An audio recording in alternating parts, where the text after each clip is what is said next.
Hold on a sec. My fever was raging, my vision cloudy, my voice weak. I tried to get his attention, hoping he'd stick around. But all he did was shoot me a dismissive smirk. Gesturing towards me, he said with a touch of arrogance, "Sorry, but I've got a trip with a friend starting today." "I'm in bad shape. If you take off, I won't be able to fend for myself." "That's on you. You did this to yourself." "I can't even..." "Just get some rest while I'm out." And just like that, he was out the door, suitcase swinging, whistling a tune. My heart felt like it was splintering. He's bailing for a vacation while I'm laid up like this? Isn't the whole marriage thing about having each other's backs? I'm in both physical and emotional agony. With the little energy I have left, I reached out for help, and the outcome was startling. My name's Leah, and I'm 29. Ever since I was a kid, I wanted to help others, so now I'm a nurse at a university hospital. Nurses don't perform surgeries like doctors do, nor do they diagnose diseases. Our roles are specific and limited. But without nurses, hospitals wouldn't run. We care for patients within our scope, aiding in their healing. While we might not be in the limelight like doctors, nurses are vital. I took pride in being a nurse. Another perk of this profession was bonding with two close friends during nursing school. First up is Anna. She's the very definition of sweet, both in looks and nature. I'd often think how patients would be smitten by her, because even I, a woman, find her delightful. Then there's Sandy. She's like the big sister in our trio, always playing peacemaker between Anna and me. She was a star student, and now has a position at a prestigious hospital. Getting to know them enriched my life in ways I can't express. They've been a driving force behind my determination as a nurse. But there's another driving factor in my career. My husband, Nathan. Our paths crossed during a group outing arranged by a colleague from the same hospital. Sparks flew instantly, and he took down my number by the end of the night. He was persistent, and after about 18 months, he popped the question. We've celebrated 2 anniversaries since. Even though that fiery passion from our early days might have dimmed, I was convinced I still have feelings for him. But of late, something seemed amiss. He started staying out more. It really hit home 2 weeks back. He's typically back by 7 p.m., but that night, the clock struck 8, and still no sign of him. I shot him a text. Running late today, but got radio silence. Anxiety building up, I called multiple times, only to be met with voicemail. He finally strolled in after 11 p.m. What kept you? I've been out of my mind with worry. I tried reaching out so many times. I blurted out, my voice louder than intended. He seemed ticked off for a split second, but soon resumed his usual warm demeanor. "Oh, my bad. Got drinks with some colleagues and missed your calls and texts." You went out? You usually give me a heads up when you have plans. Today was just hectic. I really apologize. I promise to be more considerate next time. All right, just keep me in the loop. I can't help but worry. I understand. If I'm late in the future, there's no need for you to stay up for me. Claiming he needed a shower, he exited the living room. After all these years together, his behavior felt out of character. Was he not himself today? His fleeting irritation when I confronted him made me skeptical about his evening out story. He'd always inform me in the mornings about his evening plans. Many questions raced through my mind, but dwelling on them wouldn't rewrite the day. Although uneasy, I chose to put my apprehensions aside. It's been 2 weeks since that night, and my unease around him has only intensified. Right now it's after midnight, and he's nowhere in sight. Each time I ask, he sticks to the same excuses, out with coworkers or working late.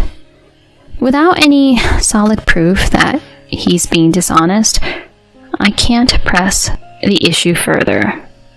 As the days passed, grappling with this alone got tougher. I chose to bring it up with my 2 closest friends, whom I was set to see soon. We gathered at a coffee shop, and after we ordered, I broached the subject. Actually, I've been wanting to talk about Nathan. Sandy, taken aback, leaned in and asked, "What's up? Did something happen?" Anna stayed pretty neutral, but I felt it was only fair to clue in both of them. Holding back tears, and with Sandy's reassuring hand on my back, I finally said, "Recently, he's been getting home super late. He hardly ever worked late or partied before." "So this is a regular thing now? Since when?" I paused, then answered, "It started about a month ago. He's late nearly every night now." "Almost every night? But didn't you mention his job doesn't require a lot of overtime?" "Exactly.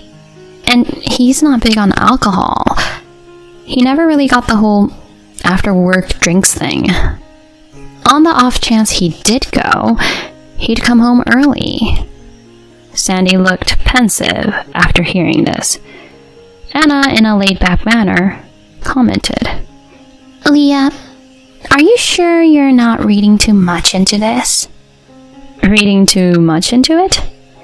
"He's busting his butt off, both on the job and at home.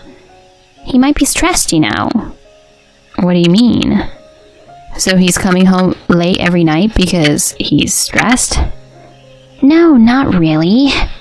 Sometimes folks just want a break from home. You get me?"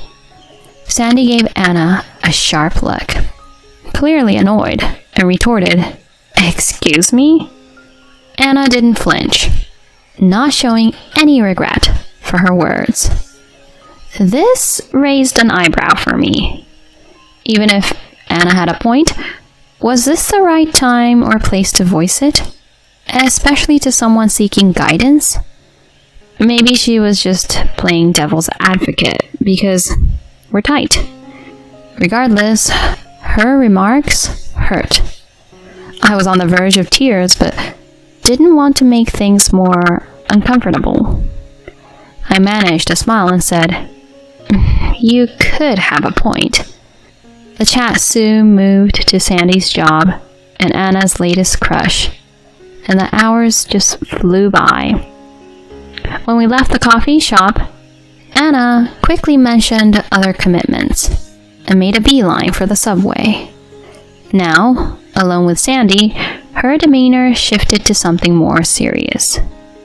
"What's on your mind, Sandy?" I asked, trying to keep it light. Looking sorry, she responded, "I've been mulling over Anna's comment. It felt off.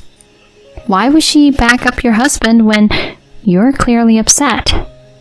"Well, maybe that's just how she sees it. Still, she could have phrased it differently, right?" Anna's words did sting.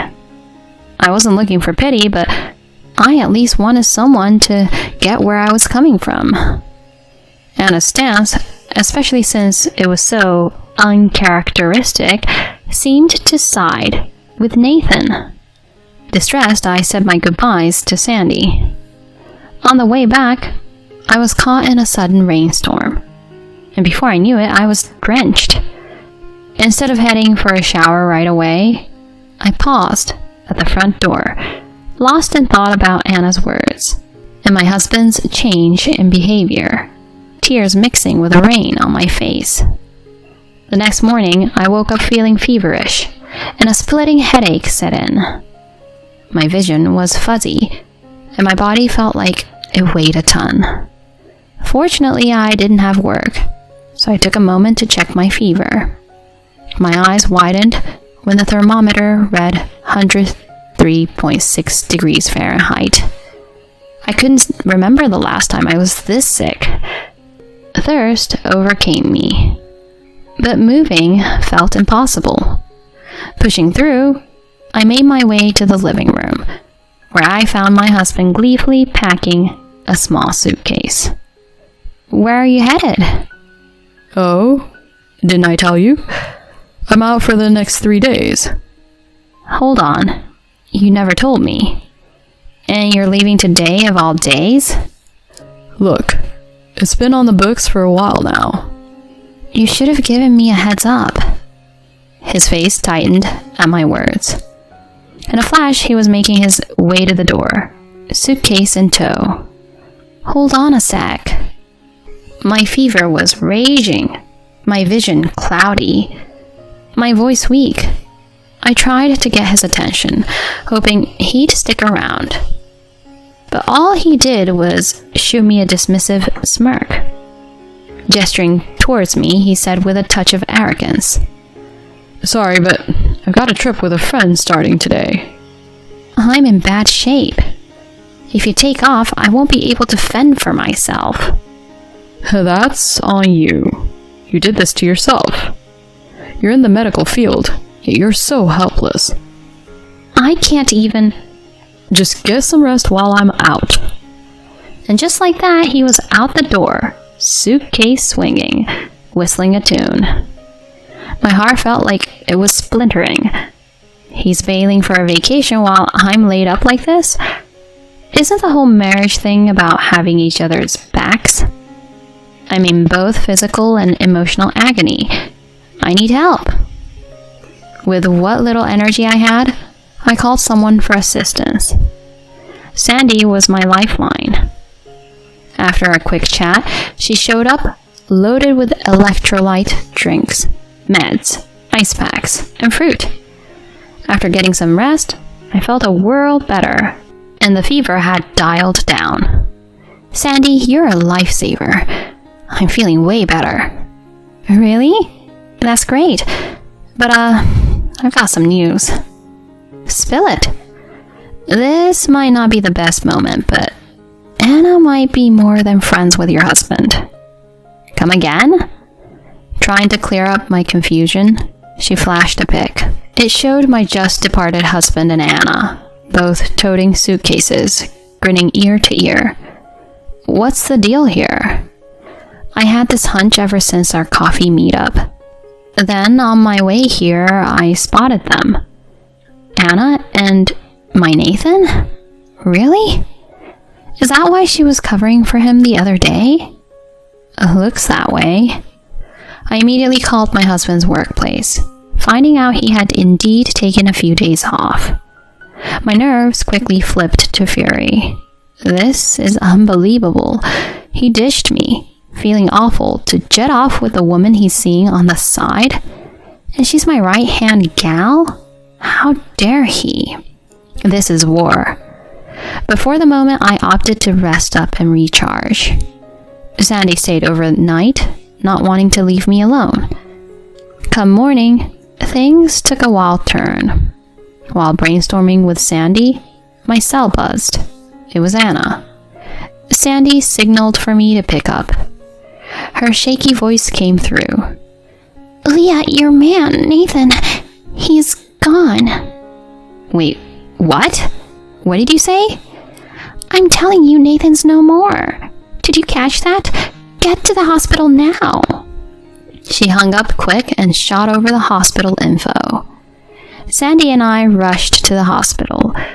In the waiting area, I spotted a shaken Anna, looking defeated. I left Anna with Sandy and darted to my husband's room. When I told them I was his wife, they weirdly pointed me to a regular room. Hold on, where's my husband? I asked, clearly rattled. The nurse responded by opening the door, showing Nathan swathed in bandages from head to toe. He went ghost white seeing me. I waved Sandy over, bringing Anna into the room. Anna's eyes bulged, blurting out, "What the heck?" Sandy, who'd gotten the scoop from Anna, filled me in. Nathan blew through a red light with Anna and wound up in a wreck right in front of her. She had assumed he was gone after seeing him lifeless and unresponsive as paramedics took him away. If he had died, their secret would have been blown wide open. She probably figured the jig was up and decided to loop me in. He probably didn't see that coming. Seeing Nathan's strained face, I snarked. Crashing the car on a cheat date? Maybe karma's real after all. You got what was coming. But hey, good thing you're still breathing, huh? Get ready for life post-divorce thanks to your little side gig. Buckle up. Hold up. You're talking divorce? You're kidding, right? I fired back. Do I look like I'm kidding? You ditched me, sick as a dog, to run around with my BFF. I think I just let that slide? Just so you're clear, I'm not budging on this. Prepare for the storm I've got ready for you and Anna. Without another peek, I stormed out. I got the sounds of him hollering and Anna's cries, but I tuned them out. Back home, a quick check of his tablet uncovered all the proof I needed of his two-timing. Armed with the goods, I hit up a law office, kicked off the divorce, and pressed for a payout. The evidence made for a fast divorce. Plus, I got a lot of money from the two of them in damages. Nathan, always bad with money, had been blowing cash left and right on Anna. Sandy and I later found out Anna had failed on her job and lately had been leaning on guys for cash. My now ex-hubby was just one on her list. She ended up in the hole trying to cover the damage fees. After a ton of fights, their fling fizzled out. A double cross by both my husband and my bestie was a blow. But looking back, I'm glad I cut those ties. I've got to believe that to move forward. Lucky for me, I got a rock-solid friend in Sandy. After the dust settled, she shot me a comforting grin. Leah used to taw through all of this. You rock. No way. It's all you. Totally. BFFs, right? If you need anything, holler. Thanks so much. I can't thank her enough. Life's not just about family or significant others. A ride or die buddy who gets me and has my back? That's gold. If she ever needs a hand, I'll be right there. I'm committed to living my best life, so one day I can return her awesome favor.